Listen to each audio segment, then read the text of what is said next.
的这方面很努力的，而且也是在这个赛道上，实际上我就讲，如果在智能汽车或在新汽车赛道上，可能中国和美国会是走在世界的前列的，反而欧洲、日韩它就会落后。转弯的时候速度有点快，可能还是有一点生硬。对我感觉它那个好像是控制速度在30公里每小时啊，可能转弯的时候可能要再调一下，调得慢一点吧。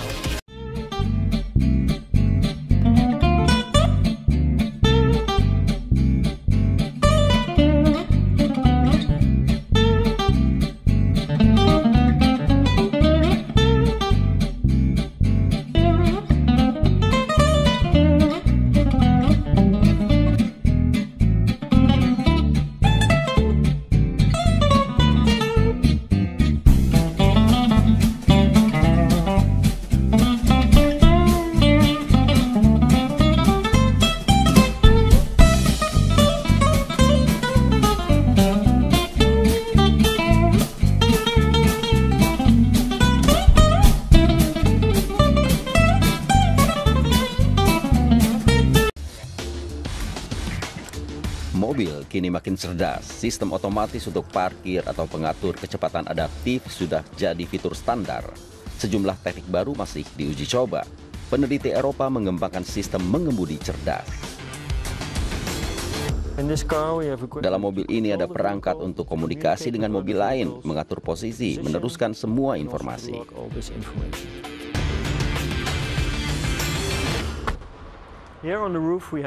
Di atapnya ada antena dan di depan mobil ada sensor, kamera, dan radar yang digunakan untuk mendeteksi objek dekat mobil.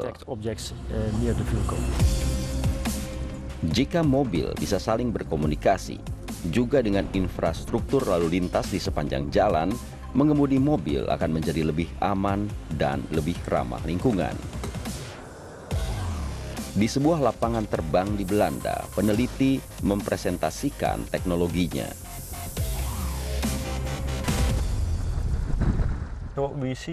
Sekarang saya tidak menekan pedal, mobil mengatur kecepatan secara otomatis. Sistem mengatur kecepatan sesuai mobil di depannya. Dengan itu, jarak antara mobil selalu sama.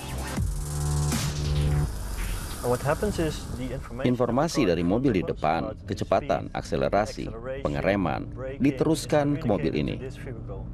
Informasinya dikombinasikan dengan data-data dari radar dan kamera. Kalau mobil di depan mengerem, mobil ini melakukan hal yang sama. Jadi kita membuntuti secara otomatis. Infrastruktur di tepi jalan bisa memperlancar arus lalu lintas dan menghemat bahan bakar. Mobil-mobil berkomunikasi dengan lampu pengatur lalu lintas, mengubah lampu merah menjadi hijau. Komputer dalam mobil mengkonfirmasi tidak perlu berhenti. Bayangkan, setiap mobil berbicara satu dengan yang lain, berbicara dengan lampu merah, dengan rambu lalu lintas, dan rambu-rambu itu bisa menjawabnya.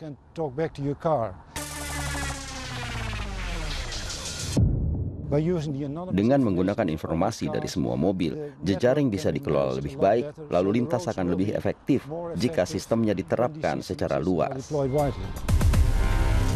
Pengguna jalan yang lain, dengan sepeda dan pejalan kaki akan diberi sensor yang bisa mencegah kecelakaan.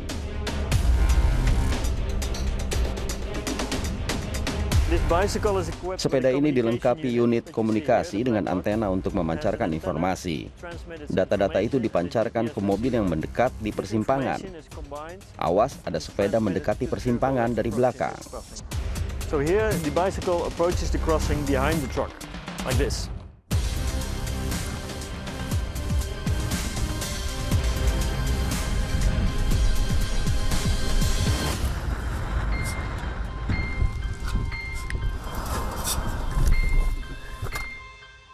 Ini masa depan, mobilitas kooperatif dan makin banyak otomatisasi.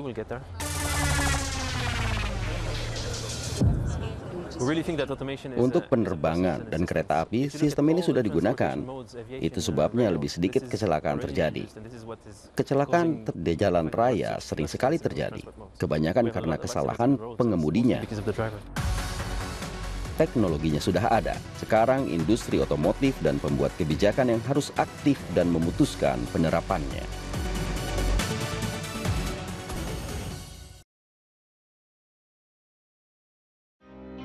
Halo Talavers.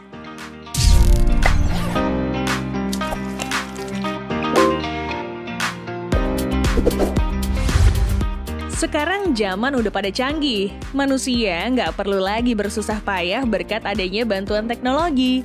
Begitu pula dengan urusan berkendara. Kita nggak perlu lagi repot-repot menyetir karena hadirnya sebuah inovasi yang memungkinkan mobil jalan dengan sendirinya. Beberapa pabrikan menamai fitur tersebut berbeda-beda. Tesla misalnya dengan autopilotnya. Di beberapa negara pun telah memperbolehkan teknologi terbaru di dunia otomotif yang satu ini untuk dipergunakan secara massal. Nah, bagaimana ya jadinya jika fitur mobil yang bisa nyetir sendiri ini diadopsi di negeri kita? Kira-kira cocok atau enggak nih? Daripada pening mikirinnya, yuk simak ulasannya sampai habis ya. Mungkin sudah jadi konsumsi sehari-hari masyarakat luas jika kondisi jalan yang ada pada beberapa daerah Indonesia boleh dikata cukup memprihatinkan. Bukan hanya daerah pelosok saja sih, beberapa kawasan di kota besar pun harus menjadi perhatian para stakeholder seperti yang ada pada Jalan Tol Cikopo Palimanan atau lebih kita kenal dengan sebutan Cipali. Bagi kamu yang hafal, pasti tahu kalau kilometer 122 dari arah Cirebon menuju Jakarta ada jalan yang amblas. Keadaan itu sangat berbanding terbalik dengan negara yang udah akrab dengan mobil autonomous. Hanya longsor tapi amblas jalannya. Dan ini sangat yakin tidak bisa dilalui oleh kendaraan. Seperti contoh Uni Emirat Arab dan Amerika Serikat. Tentunya, kondisi jalan yang kurang baik itu menjadi salah satu penghambat mengapa teknologi mobil otonom hingga detik ini belum bisa terimplementasikan di negeri kita.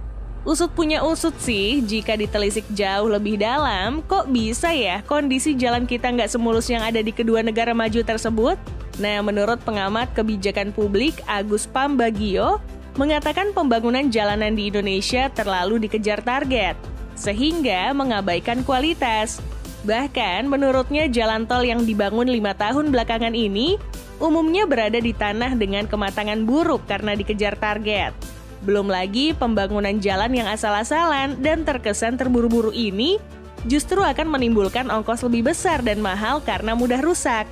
Meski autonomous car telah dirancang secanggih mungkin, kondisi kontur jalan yang terdapat di negeri kita bisa dipastikan akan membuat teknologi self-driving ini cukup sulit diimplementasikan di Indonesia.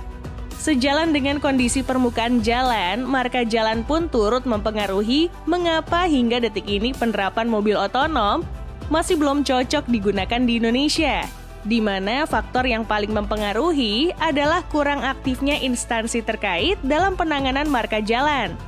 Hal ini tentu bukanlah isapan jempol belaka. Beberapa jalan di Indonesia bahkan nggak dilengkapi dengan marka, seperti tercermin dalam potret berikut ini. Nah, belum lagi ya, ada kasus-kasus di mana dana pengadaan marka jalan dipangkas lebih rendah dari standar yang dianjurkan. Dan pengajian lapangan dilakukan secara apa adanya atau asal ada, atau bahkan tidak dilakukan sama sekali karena dirasa hanya sebagai formalitas. Agak sulit sih kalau udah berurusan sama oknum kayak gini. Gimana menurut kalian? Sementara sistem kerja kamera autonomous car sendiri sangat mengandalkan adanya marka jalan melalui kamera dengan resolusi tinggi demi tetap membuat posisi mobil berada di jalur yang aman. Jika tadi kita bahas soal jalanan, rupanya kondisi pencahayaan yang memadai turut menunjang teknologi mobil otonom. Beberapa penelitian terkait telah membuktikannya, apabila cahaya kurang, maka tingkat keberhasilan sistem tersebut akan menurun. Nah, di Indonesia sendiri, lagi-lagi masih sering kita jumpai kawasan jalan yang minim akan lampu jalan.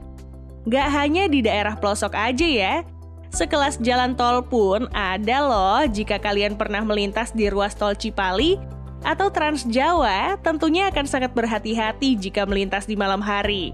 Lihat aja tuh penampakannya. Gelap banget kan? Dan mari kita lihat perbedaan dengan negara kondisi penerangan jalan di Amerika Serikat yang sejak tahun 2016 lalu meluncurkan taksi tanpa awak. This car drive better than some of y'all. Canggih banget kan? Kapan ya kira-kira di Indonesia ada yang kayak gitu? Meski telah diatur oleh Undang-Undang Lalu Lintas dan Angkutan Jalan Nomor 22 Tahun 2009 Pasal 25 Ayat 1 huruf D yang berbunyi, setiap jalan yang digunakan untuk lalu lintas umum wajib dilengkapi dengan perlengkapan jalan berupa alat penerangan jalan. Akan tetapi hingga saat ini, kondisi yang bisa saja mengancam keselamatan itu masih belum bisa ditangani secara menyeluruh oleh pemerintah.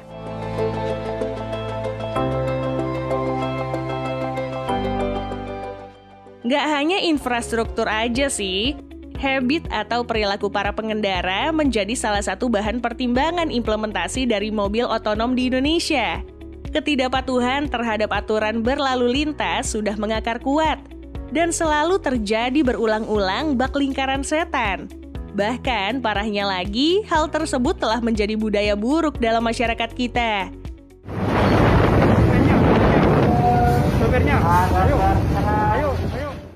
Tipikal pengendara kendaraan bermotor di Indonesia terbilang cukup buruk. Mereka selalu mencoba menggunakan celah untuk mengambil hak-hak orang lain. Misalnya melewati bahu jalan, melawan arah, one way jadi 2 jalur, dan gak jarang pula ada yang sampai nekat menerobos palang rel kereta loh.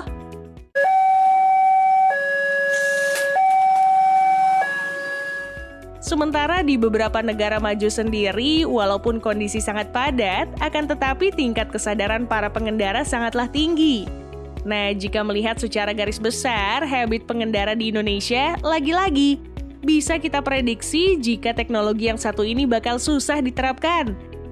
Jika kalian gak percaya, lihat aja nih saat mobil otonomus dipakai oleh pengendara barbar. Tentunya sensor bakalan bingung ya. Belum lagi kalau udah ketemu ibu-ibu yang pasang sen ke kiri, malah belok kanan. Selain yang telah disebutkan tadi, penegakan aturan lalu lintas di negeri kita juga menjadi salah satu penghambat diterapkannya teknologi mobil otonom. Walaupun beberapa negara telah mulai melakukan uji coba fitur canggih tersebut. Bahkan di negeri Paman Sam sana, mereka tengah dalam mengeluarkan izin kendaraan-kendaraan otonomus yang berlalu lalang di jalan raya.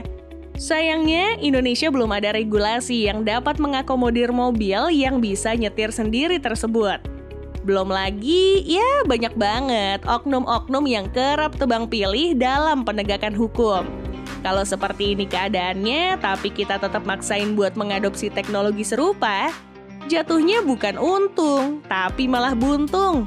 Iya nggak sih?